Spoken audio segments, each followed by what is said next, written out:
what we are against is the teaching of contested political ideas as if they are accepted facts.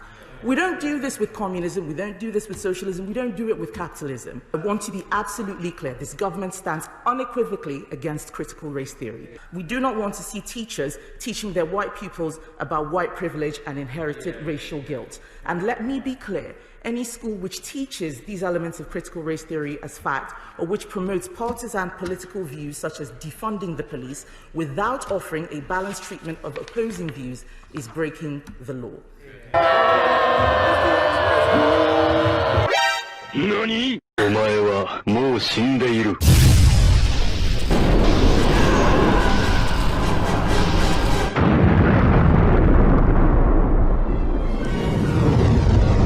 What's going on, everyone? Jeremy here from The Quartering, and time for a more spicy video. This is, in fact, kind of a callback to content I used to make, a little bit less on the Hollywood bologna sausage and a little bit more on the serious side. So if you enjoy this video, please let me know in the comment section down below by leaving a like and a comment on it.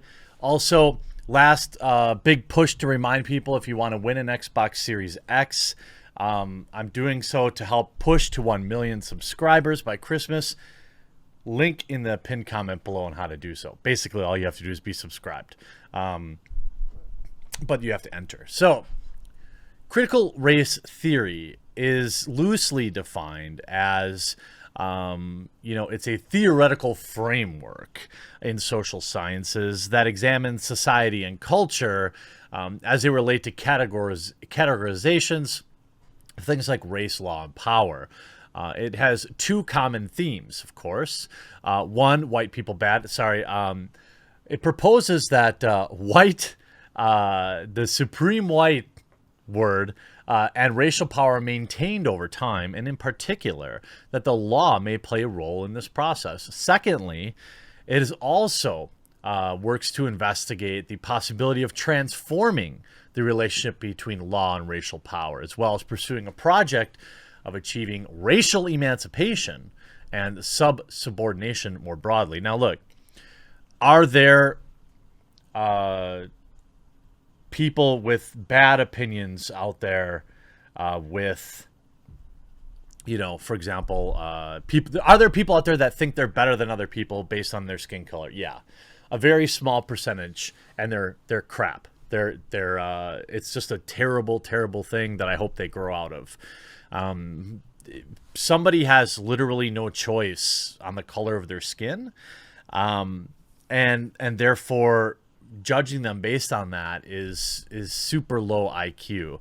It's their actions, the content of their character, one might say, that matters. But over the last year or two, some of this kind of garbage teaching has sunk its way into modern day corporations, where they have training on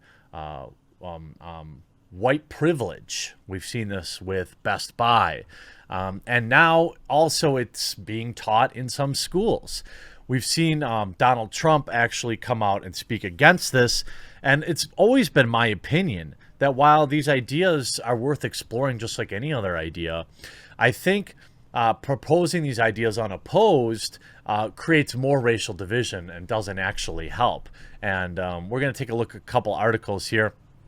We see this black equalities minister from the UK denounces BLM and critical race theory. It's under fire in the UK as equalities minister who says the movement exacerbates a dangerous trend of teaching white students about white privilege and inherited racial guilt. Ms. Badenoch, who is black, recently told colleagues that the BLM political movement is masquerading as a benign call for equality. What we are against is the teaching of contested political ideas as if they are accepted fact, the Tory MP said. We do not do this with communism. We do not do this with socialism. We do not do this with capitalism. The conservative added that too much of what BLM advocates for, particularly when it comes to critical race theory, is too close to home. Quote, it's an ideology that sees my blackness as victimhood and their whiteness as oppression. She continued, I want to be absolutely clear. The government stands unequivocally against CRT, we'll call it.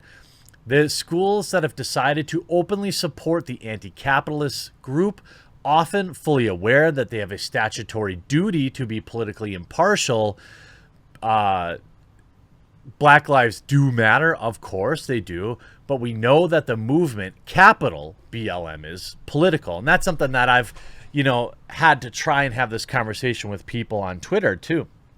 When I roast BLM, I'm talking about BLM Inc. Of course, Black Lives Matter, just like everybody's lives matter. Okay, I've never refuted that, I've denounced anyone who disagrees many times. But you can't criticize the corporatization of BLM Inc. without being labeled terrible things. Now, other articles here you can see. Teaching children that white privilege is a fact is actually breaking the law. This is something that we're dealing with here in the United States too. Teachers who tell their pupils that white privilege is a fact are breaking the law. The Women and Equalities Minister has said. Kemi Badenoch told the comments that this was a dangerous trend and that these type of things should not be taught in schools. It's a promotion of CRT, an ideology that sees my blackness as victimhood. We talked about that. And ultimately, I don't think young children have the mental capacity to even process this type of thing. It's like the religion, where you're, what is it? Is it Catholics where you have original sin? That's kind of what this is. Last week, MPs were told that white working class boys will continue to be left behind because of notions of, quote, toxic masculinity and white privilege suggest that they are a problem.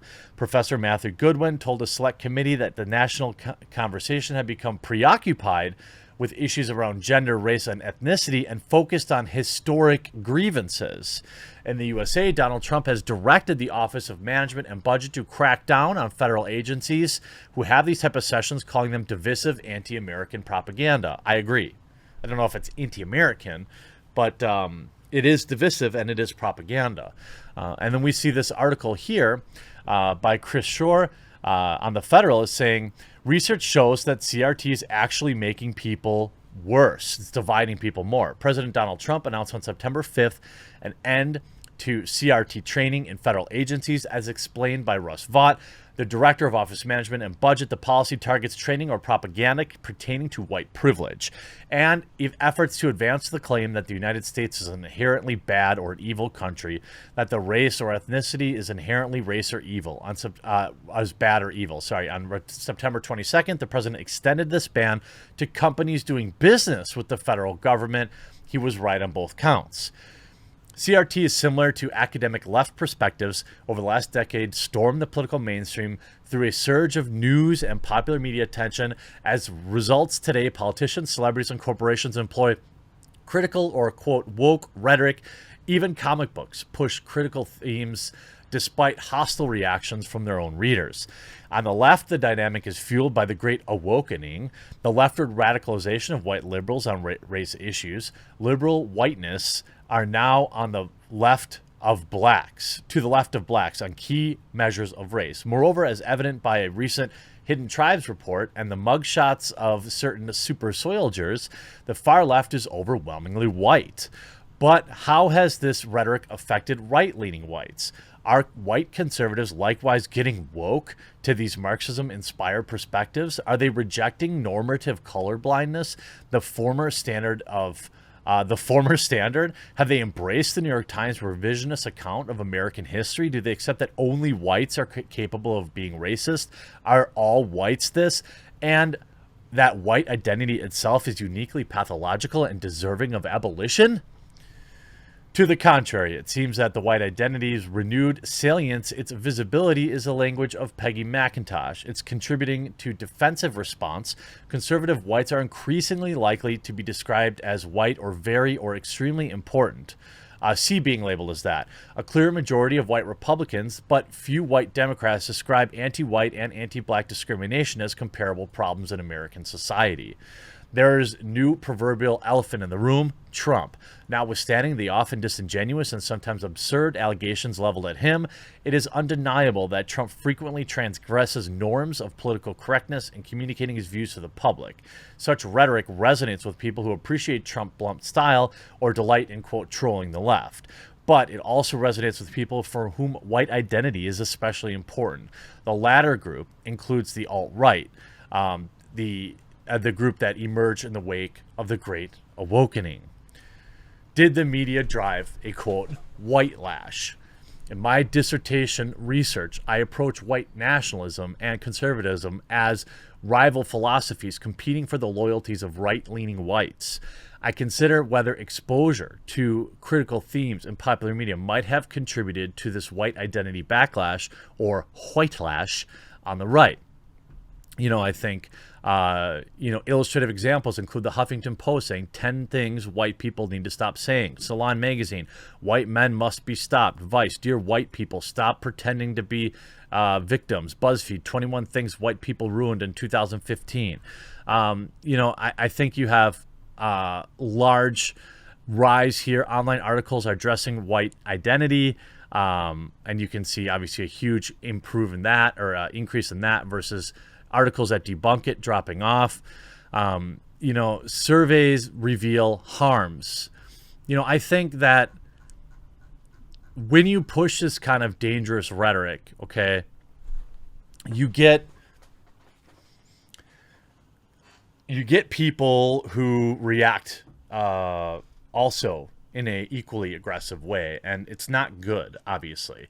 I don't understand why people think it's okay to say, well, because you're white, you're born with this original sin. You must apologize for slavery, even though nobody alive today had anything to do with it. It's ridiculous. And if you want race relations to get better, I think you have to focus on practical things. Not stereotyping would be something obviously worth focusing on. Interacting more. I grew up in a pretty white dominant suburban neighborhood, so much so that I think my high school had 5 black kids total in my grade. I didn't interact with many different ethnicities or races until I went to college, not by choice, but just where I lived, And so you end up spending 20 years of your life never interacting with Asian people and only consuming stereotypes. So some of that stuff gets ingrained, or black folks or black people think about white people.